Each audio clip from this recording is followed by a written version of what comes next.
طاقت ایک عجیب چیز ہے. کبھی یہ ساحل پر پڑی ریت کی طرح بکھر جاتی ہے اور کبھی ایک مضبوط پتھر کی طرح پوری دنیا کو اپنی جگہ روک دیتی ہے.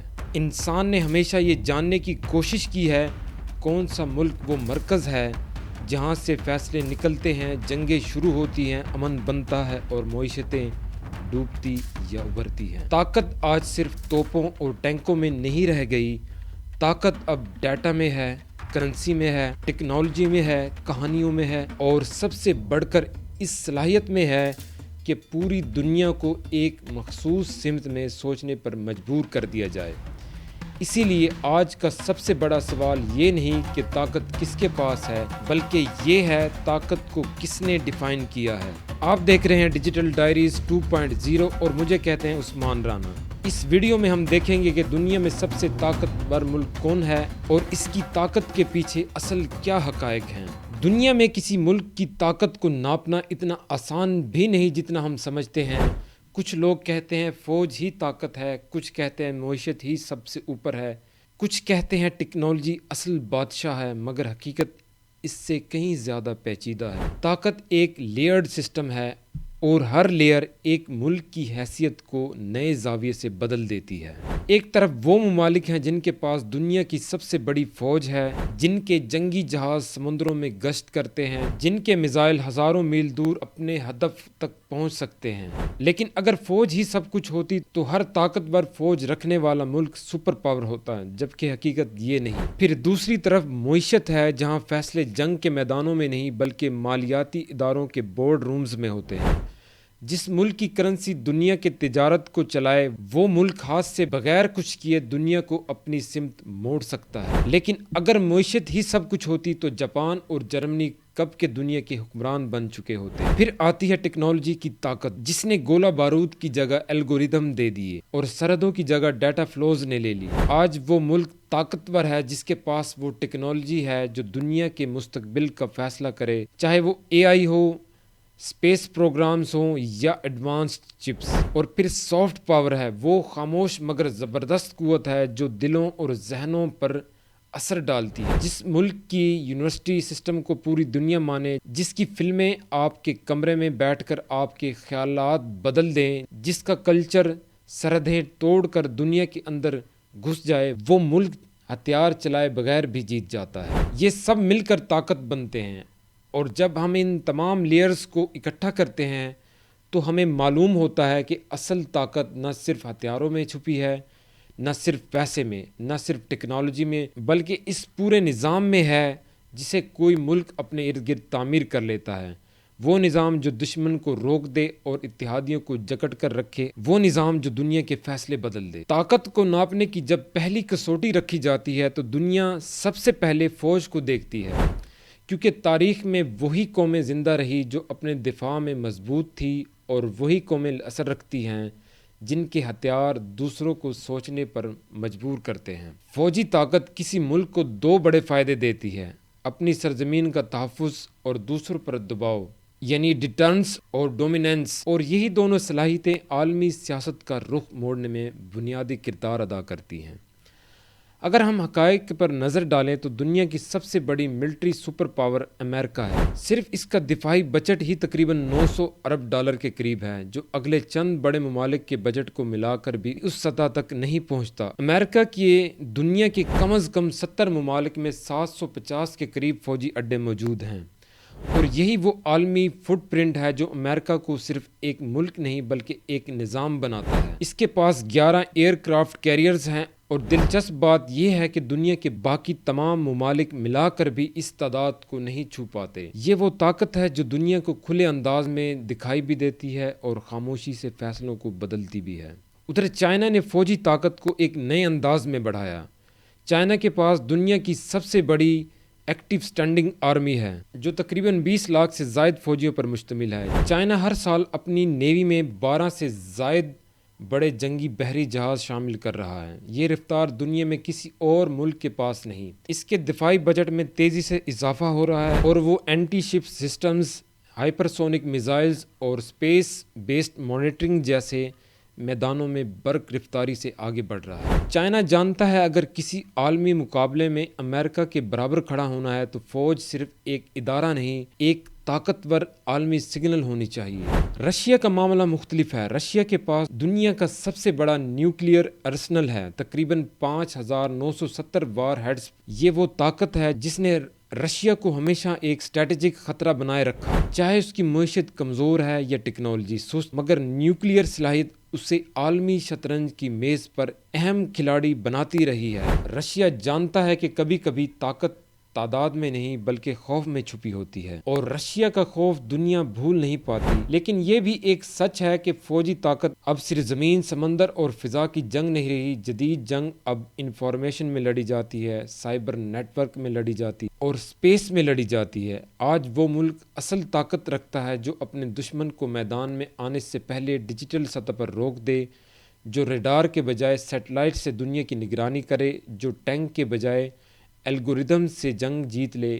اس لیے فوجی طاقت کی بنیاد تو تھی، مگر طاقت کی عمارت صرف اس پر کھڑی نہیں۔ جنگیں ہمیشہ بندوق سے نہیں جیتی جاتی، اکثر جنگیں بینکوں میں لڑی جاتی ہیں، کرنسی کے ذریعے لڑی جاتی ہیں اور تجارتی فیصلوں سے جیتی جاتی ہیں۔ اس لیے جدید دنیا میں معیشت وہ طاقت ہے جو بغیر شور کیے بغیر عالمی نظام کو ہلا دیتی ہے۔ جس ملک کی معیشت مضبوط ہو وہ اپنے دشمن کو کمزور کیے بغیر بھی قابو میں رکھ سکتا ہے اور اپنے اتحادیوں کو بغیر حکم دیے بھی اپنی سمت میں چلا سکتا ہے۔ اگر ہم حقائق دیکھیں تو امریکہ اس وقت بھی دنیا کی سب سے بڑی معیشت ہے، جس کا جی ڈی پی تقریباً 25 سے 27 ٹریلین ڈالر کے درمیان ہے۔ یہ صرف ایک عدد نہیں بلکہ ایک نظام ہے، کیونکہ دنیا کی تقریباً 25% معیشت کسی نہ کسی شکل میں امریکہ سے جڑی ہوئی ہے۔ امریکن ڈالر دنیا کی عالمی تجارت میں مرکزی کردار ادا کرتا ہے اور تقریباً 88% بین الاقوامی لین دین کسی نہ کسی مرحلے پر ڈالر شامل ہوتا ہے۔ یہی وجہ ہے کہ امریکہ پابندیاں لگا کر بھی جنگ جیت لیتا ہے اور ایک فیصلہ پوری دنیا کی مارکیٹس کو ہلا دیتا ہے۔ چائنا کی کہانی مختلف ہے مگر اتنی ہی طاقتور۔ چائنا دنیا کی فیکٹری بن چکا ہے۔ عالمی مینوفیکچرنگ کا تقریباً 35% حصہ چائنا میں تیار ہوتا ہے۔ دنیا کے بڑے برانڈز کی سپلائی چین چائنا کے بغیر ادھوری ہے۔ چائنا نے اپنی معاشی طاقت کو انفراسٹرکچر اور سرمایہ کاری کے ذریعے دنیا میں پھیلایا ہے۔ بیلٹ اینڈ روڈ منصوبے میں 140 سے زائد ممالک شامل ہیں، جہاں چائنا سڑکیں، بندرگاہیں اور ریلوے بنا کر نہ صرف تجارت بلکہ اثر بھی خرید رہا ہے۔ چائنا جانتا ہے کہ جس کے ہاتھ میں سپلائی چین ہو اس کے ہاتھ میں طاقت بھی آ جاتی ہے۔ یورپی یونین کو اگر ایک ملک سمجھا جائے تو اس کی مجموعی معیشت بھی امریکہ کے برابر کھڑی ہوتی ہے، مگر مسئلہ یہ ہے کہ طاقت بکھری ہوئی ہے، فیصلے سست ہیں اور اتحاد کمزور۔ اس کے باوجود یورپ عالمی تجارت اور فائنینشیل ریگولیشن میں ایک خاموش مگر مضبوط کردار ادا کرتا ہے۔ یہاں ایک نکتہ سمجھنا ضروری ہے۔ معیشت اعتماد کا نام ہے۔ جس ملک کی کرنسی پر دنیا اعتماد کرے، جس کے بینکنگ سسٹم پر دنیا انحصار کرے، جس کے مارکیٹ سسٹم کو دنیا فالو کرے، وہ ملک طاقتور بن جاتا ہے، چاہے اس کی فوج کہیں موجود ہو یا نہ ہو۔ اس لیے آج کی دنیا میں اصل طاقت وہ نہیں جس کے پاس سب سے زیادہ سونا ہو، بلکہ وہ ہے جس کے پاس اعتماد ہو، کنٹرول ہو اور نظام ہو۔ 21ویں صدی میں طاقت کا مرکز خاموشی سے بدل چکا ہے۔ اب جنگ صرف سرحدوں پر نہیں لڑی جاتی بلکہ سرورز میں لڑی جاتی ہے، سیٹلائٹس میں لڑی جاتی ہے اور الگوریدمز کے ذریعے جیتی جاتی ہے۔ ٹیکنالوجی اب صرف سہولت نہیں بلکہ فیصلہ کن ہتھیار بن چکی ہے۔ جو ملک اس ٹیکنالوجی کے اہم بٹنوں پر کنٹرول رکھتا ہے وہی اصل طاقت رکھتا ہے۔ اگر ہم آرٹیفیشل انٹیلیجنس کی بات کریں تو امریکہ اس میدان میں سب سے آگے ہے۔ دنیا کی تقریباً 60% AI پیٹنٹس امریکن اداروں کے پاس ہے۔ سلیکون ویلی صرف کاروباری مرکز نہیں بلکہ عالمی فیصلوں کی لیبارٹری ہے، جہاں وہ الگوریدمز بنتے ہیں جو دنیا کی سوچ، رویے اور معیشت پر اثر ڈالتے ہیں۔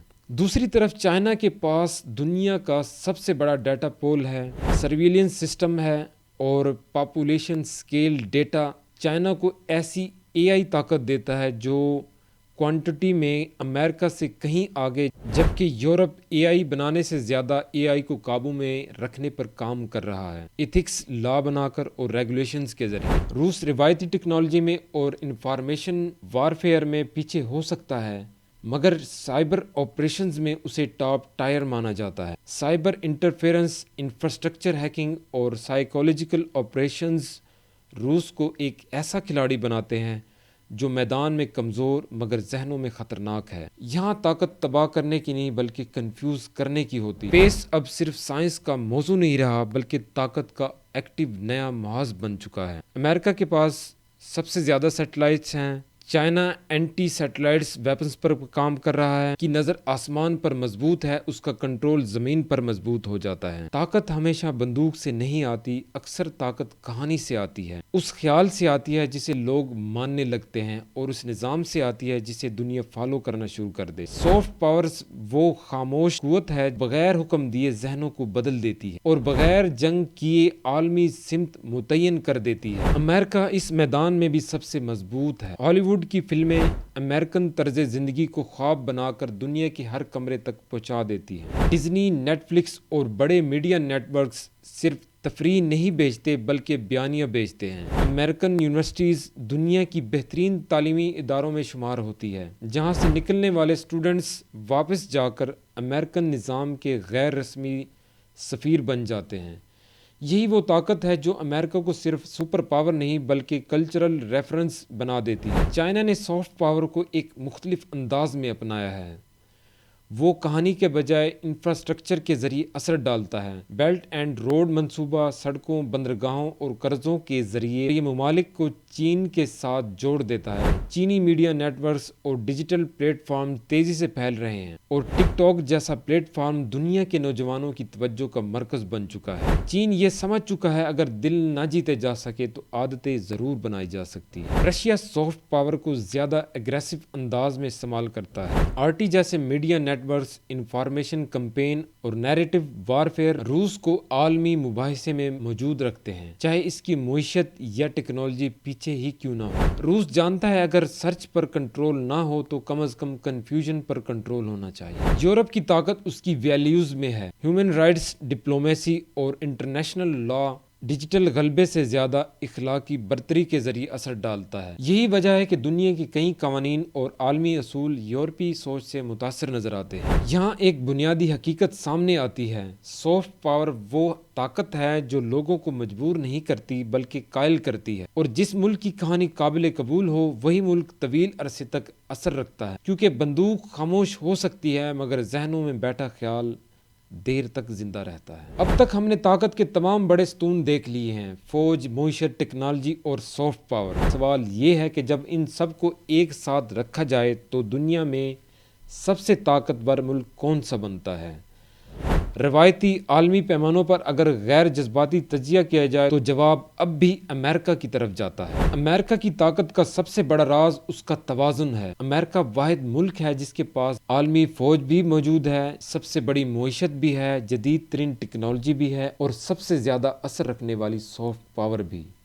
یہی وہ امتزاج ہے جو کسی ایک میدان میں نہیں بلکہ ہر میدان میں امریکہ کو مرکز بناتا ہے۔ امریکن فوج دنیا کے ہر بڑے خطے میں موجود ہے۔ نیٹو جیسا اتحاد امریکہ کو صرف ایک ملک نہیں بلکہ ایک نیٹ ورک بنا دیتے ہیں۔ امریکن ڈالر عالمی تجارت کی ریڑھ کی ہڈی ہے۔ بین الاقوامی مالیاتی ادارے امریکن نظام سے جڑے ہوئے ہیں اور امریکن ٹیکنالوجی پلیٹ فارمز دنیا کے ڈیٹا فلو کو کنٹرول کرتے ہیں۔ جب امریکہ حرکت کرتا ہے تو صرف حکومتیں نہیں بلکہ مارکیٹس بھی ہل جاتی ہیں۔ ایک اور اہم پوائنٹ یہ ہے کہ امریکہ طاقت استعمال کرنے کی بجائے طاقت کا امکان استعمال کرتا ہے۔ اس کا مطلب کیا ہے؟ اس کا مطلب یہ ہے کہ اکثر معاملات میں امریکہ کو فوج بھیجنے کی ضرورت نہیں پڑتی، صرف یہ تاثر کافی ہوتا ہے کہ وہ مداخلت کر سکتا ہے۔ یہی وہ نفسیاتی برتری ہے جو طاقت کو مسلسل زندہ رکھتی ہے۔ لیکن یہاں ایک حقیقت کو نظر انداز نہیں کیا جا سکتا، یہ برتری مکمل نہیں رہی، دنیا بدل رہی ہے، طاقت بکھر رہی ہے اور نئے مراکز ابھر رہے ہیں۔ امریکہ اب بھی سب سے آگے ہے مگر اکیلا نہیں رہا۔ اب وہ دنیا کا واحد فیصلہ ساز نہیں بلکہ ایک بڑے کھیل کا سب سے طاقتور کھلاڑی ہے۔ دنیا اب ایک مرکز کے گرد نہیں گھوم رہی۔ وہ نظام جس میں ایک ہی سپر پاور سب فیصلے کرتی تھی آہستہ آہستہ بکھر چکا ہے۔ آج دنیا میں طاقت کئی ہاتھوں میں تقسیم ہو رہی ہے اور یہی وجہ ہے کہ عالمی سیاست اب زیادہ غیر یقینی، مگر متوازن ہوتی جا رہی ہے۔ چائنا اس نظام کا سب سے نمایاں چیلنجر ہے۔ وہ معیشت میں امریکہ کے برابر آ رہا ہے، ٹیکنالوجی میں تیزی سے سرمایہ کاری کر رہا ہے اور ایشیا، افریقہ اور مشرق وسطیٰ میں اپنا اثر پھیلا رہا ہے۔ چائنا کی طاقت کسی ایک جنگ میں نہیں بلکہ ایک طویل منصوبہ بندی میں چھپی ہے، جہاں وہ انفراسٹرکچر، ٹریڈ اور ٹیکنالوجی نیٹ ورکس کے ذریعے دنیا کو اپنے ساتھ باندھ رہا ہے۔ بھارت ایک اور اہم ابھرتی ہوئی طاقت ہے۔ اس کی آبادی اسے ایک بڑی مارکیٹ بناتی ہے۔ اس کی ٹیکنالوجی انڈسٹری عالمی سطح پر پہچان بنا رہی ہے۔ اس کی خارجہ پالیسی بتدریج زیادہ خود مختار ہوتی جا رہی ہے۔ بھارت ابھی سپر پاور نہیں مگر ایک ایسا مرکز ضرور بنتا جا رہا ہے جسے نظر انداز کرنا ممکن نہیں۔ رشیا اپنی کمزور معیشت کے باوجود عالمی کھیل میں موجود ہے۔ اس کی وجہ اس کی فوجی صلاحیت، توانائی کے وسائل اور ڈسرپٹ کرنے کی طاقت ہے۔ روس عالمی نظام کو بدلنے سے زیادہ اسے غیر مستحکم کرنے کی صلاحیت رکھتا ہے، اور یہی چیز اسے ایک خطرناک مگر اہم کھلاڑی بناتی ہے۔ مشرق وسطیٰ میں طاقت تیل ٹیکنالوجی کی طرف منتقل ہو رہی ہے۔ سعودی عرب، متحدہ عرب امارات جیسے ممالک مستقبل کی معیشت اور ریجنل انفلوئنس پر سرمایہ لگا رہے ہیں، جبکہ افریقہ آنے والے وقت میں آبادی اور وسائل کی بنیاد پر طاقت کا نیا میدان بن سکتا ہے۔ یہ تمام ابھرتی ہوئی طاقتیں ایک بات واضح کر دیتی ہیں کہ آج کی دنیا یونی پولر نہیں رہی بلکہ ملٹی پولر بن چکی ہے، جہاں کوئی ایک ملک سب کچھ کنٹرول نہیں کرتا بلکہ طاقت مسلسل حرکت میں رہتی ہے۔ اس لیے اصل سوال یہ نہیں کہ آج سب سے طاقتور کون ہے، بلکہ یہ ہے کہ کل طاقت کس کے پاس ہو سکتی ہے اور وہ دنیا کو کس سمت لے جانا چاہتا ہے۔ ہم نے اس ویڈیو میں دیکھا کہ طاقت صرف فوج کا نام نہیں، طاقت صرف دولت یا ٹیکنالوجی کا نام بھی نہیں، طاقت ایک مکمل نظام ہے جو نظر بھی آتا ہے اور اکثر بالکل خاموشی سے کام بھی کرتا ہے۔ کبھی یہ ہتھیاروں میں چھپی ہوتی ہے، کبھی کرنسی میں، کبھی ڈیٹا میں، کبھی ایسی کہانیوں میں جن پر پوری دنیا یقین کرنے لگتی ہے۔ آج امریکہ اب بھی طاقتور ہے مگر اکیلا نہیں۔